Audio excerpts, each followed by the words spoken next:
Nous allons voir dans cette nouvelle vidéo comment l'on peut créer un portail d'ouverture à l'entrée du tunnel.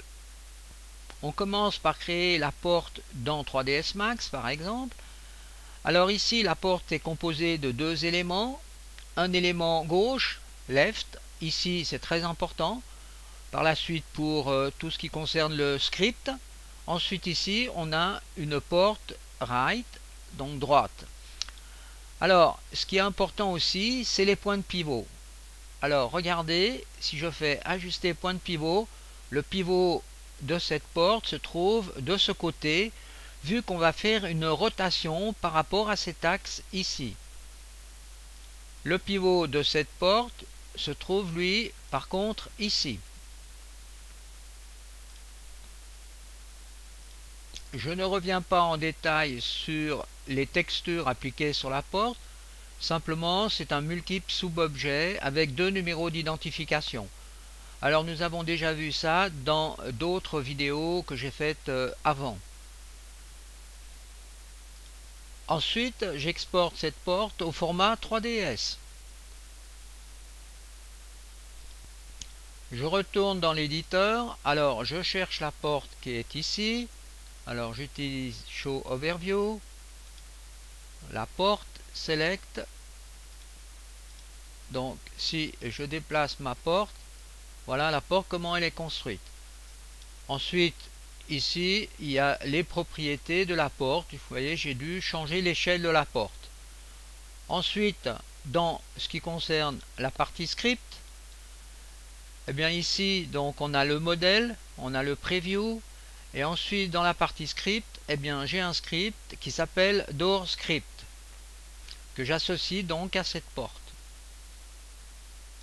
Maintenant, ce qu'il faut bien comprendre, c'est qu'il va falloir que l'on crée par le script un trigger qui va nous permettre donc de déclencher la porte.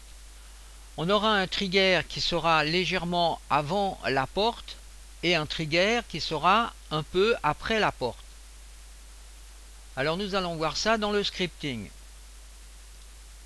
Je vais reprendre donc un script qui est fourni donc avec le programme qui s'appelle Door Script et je vais le détailler.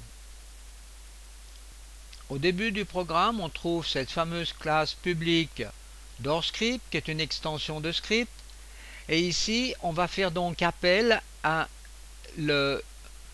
l'interface Track Trigger Listener qui est cette interface ici qui fait appel justement à la notion de trigger, où là on va utiliser donc un trigger au moment où le train va entrer dans le trigger et un moment où le train va sortir du trigger. Ensuite on a donc ces variables, les trois variables ici, avec une variable objet élément left door, donc porte gauche et porte droite. Ensuite ici on définit des états statiques, donc un état pause qui prend la valeur de 0, un état open, donc la porte est ouverte qui prend l'état 1, un état dans le cas où disons, le véhicule reviendrait en arrière, on aurait aussi la possibilité de réouvrir la porte, alors cet état prend la valeur de 2.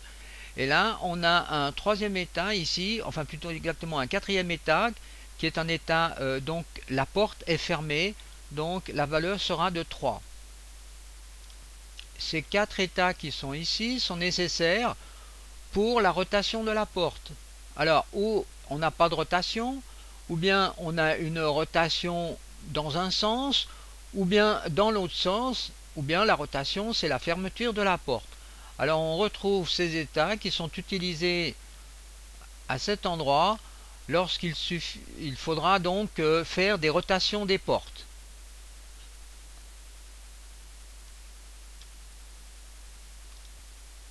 Avec ces deux variables ici, une première variable va définir l'angle d'ouverture de la porte, donc la rotation de la porte, donc qui se fait ici grâce à cette formule ici sur 90 degrés. Et là on a la vitesse d'ouverture ou de fermeture de la porte. Effectuons une petite vérification. Alors on prend le nombre pi qu'on divise par 2. Donc pi divisé par 2 égale 1,57.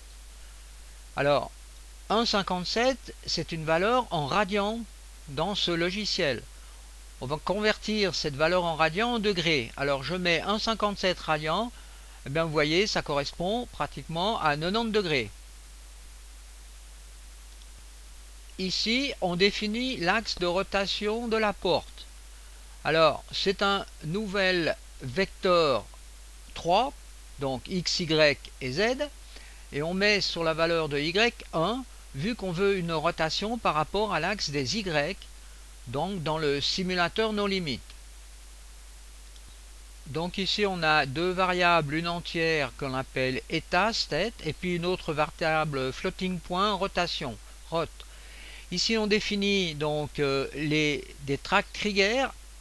Donc ici on définit un trigger avant, donc avant la porte, et un trigger après la porte. Ensuite ici on aura un son, car au moment où on va arriver au niveau de la porte, on va déclencher un son. Le son est d'ailleurs retrouvé ici. Ce sera par exemple ici, j'ai mis un kalimba.ogg. Ça c'est le format donc des sons dans ce logiciel. Dans la méthode bool onInit, on commence par vérifier que l'on a bien un objet dans la scène qui contient donc ce script.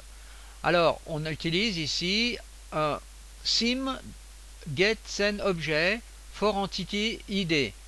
Donc on vérifie l'identité, le numéro d'identification de l'entité. On retrouve donc dans la classe simulateur cette fonction get scene objet for entity.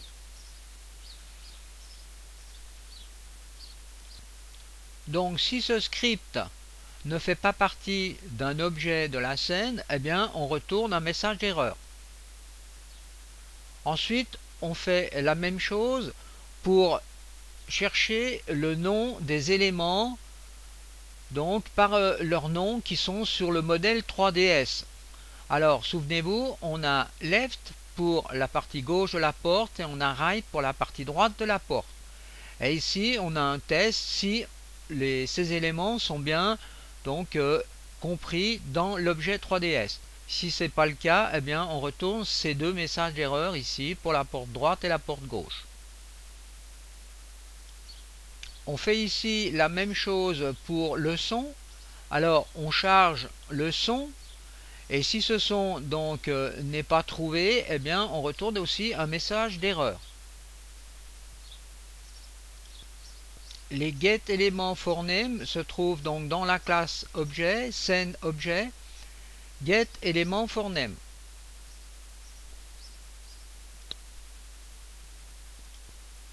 Alors pour ce qui concerne le chargement du son, eh bien on trouve ça dans la classe static sound load from file. Maintenant on doit savoir où se trouve la porte donc dans la scène. Alors on va rechercher la position x, y, z de la porte. Pour cela on commence par créer un vecteur 3 que l'on appelle pose, qui sera donc un vecteur 3 avec x, y, z à 0. Ensuite on fait un get translation avec position pour retrouver donc la position de la porte. Alors ici on utilise dans la classe scèneObjet get translation à cet endroit. On en profite pour utiliser la position de la porte pour dire donc dans la partie son à quel endroit le son va être émis. Donc il sera émis à l'endroit de la porte. C'est pour cette raison que l'on va définir le mode d'émission du son, et là ce sera un environnement mode local, c'est-à-dire près de la porte. Si on avait ici global, eh bien ce serait dans toute la scène. Et ici on a la possibilité donc de donner une atténuation, un effet d'atténuation en fonction de la distance. on peut retrouver ces environnements différents, donc global et local. Et ici, on a donc la possibilité d'affecter donc le paramètre de force du son par rapport à la distance, en utilisant cette formule ici. Une fois qu'on a défini une distance maximum, eh bien ici, on fait une recherche par rapport donc au rail, donc par rapport à la position de la porte et par rapport à la distance de la porte. Alors si la porte se trouve sur le rail, ben, il n'y a pas de problème. Par contre, si la porte se trouve à l'extérieur du rail et à une distance plus grande que 10 mètres, eh bien on ne pourra pas continuer le script et on ne pourra pas non plus créer les fameux triggers que l'on a besoin pour déclencher l'ouverture de la porte. Alors ici, on retrouve cette fonction dans la partie classe simulateur. Et ici, vous voyez, on a cette fonction qui nous permet de savoir où se trouve donc le rail par rapport à la porte. Si par exemple, je prends la porte et que je la déplace assez loin donc du rail, et que j'effectue un test, eh bien vous constatez qu'on a ce message d'erreur. Donc la porte est plus loin qu'une distance de 10 mètres. Donc elle n'est pas détectée. Alors si la porte est bien positionnée par rapport au track, donc dans le cas où la porte est sur le rail, il n'y aura pas de problème, eh bien on passe dans cette partie de programmation ici. Et ici, on commence par savoir est-ce qu'on a bien une montagne russe donc, qui est détectée dans la scène. Alors on utilise le track position getCoaster. On retrouve ceci dans la classe coaster. Donc getCoaster. Et on a le style et le numéro d'identification du coaster qui lui se retrouve dans Home, Référence, File format, et ici vous voyez vous avez les numéros d'identification des différents styles de montagne russe. Alors maintenant que l'on a détecté la position du track, eh bien on va créer deux triggers comme on a dit précédemment, un à moins 5 mètres et un à plus 5 mètres. Alors ils ont les noms donc avant et après. On retrouve donc cette fonction dans la classe trigger. Ici, créer un trigger avec un offset.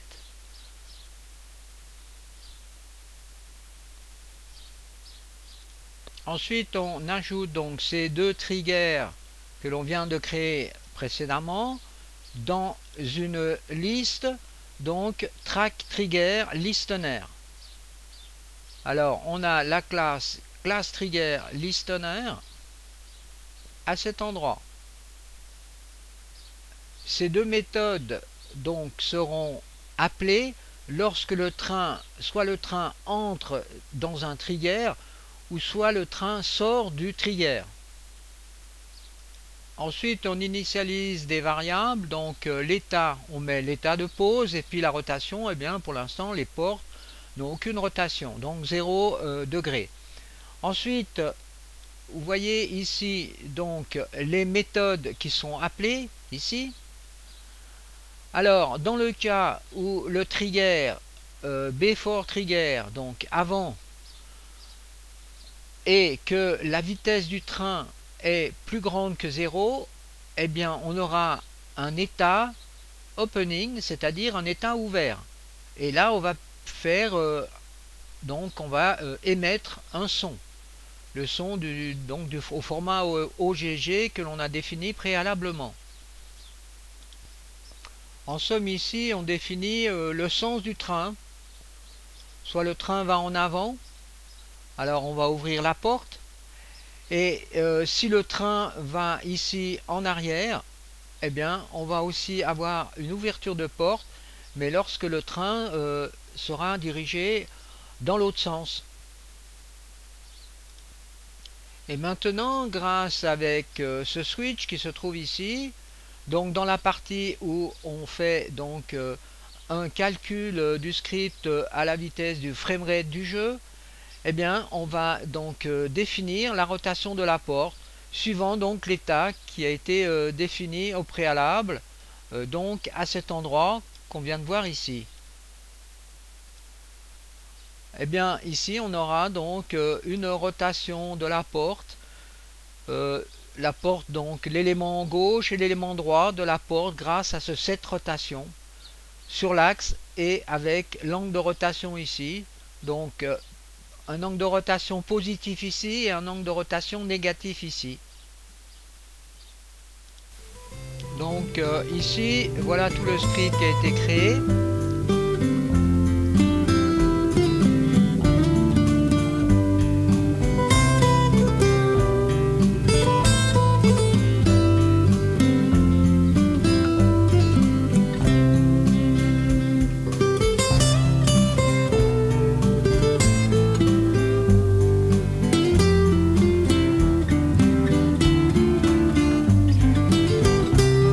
Va vous permettre de le reprendre si jamais vous ne l'avez pas.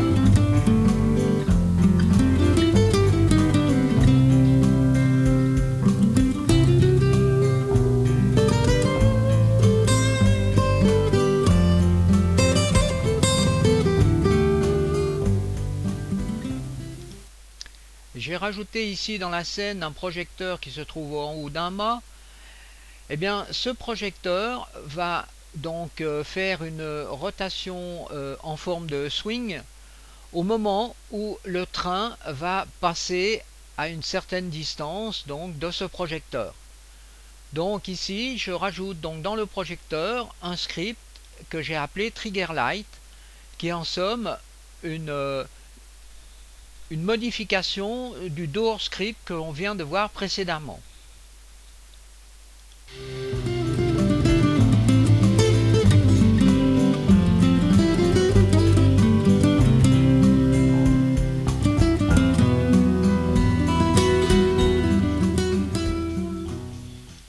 Donc on voit ici les modifications du script door script. Donc je l'ai appelé classe Trigger Light. Donc ici il n'y a pas de modification a priori. Simplement il y aura une modification au moment où on va rechercher l'élément qui cette fois-ci sera un objet light qui porte le nom de lampe. Ensuite on a ici pratiquement aucune modification. La distance sera de 20 mètres puisque le projecteur est en dehors du rail. Et là tout est identique. La seule chose qui est modifiée, c'est que quand on est sur l'état state opening, donc l'état ouvert, eh bien ici on a la rotation, soit une rotation du projecteur, ou bien alors soit un swing du projecteur. Tout le reste n'a pas été modifié. Bien sûr qu'on pourrait enlever des lignes de code, mais bon, c'est seulement pour le principe du Trigger Light. Pour pouvoir reprendre éventuellement le script, je vais vous laisser un petit moment donc le script à l'écran.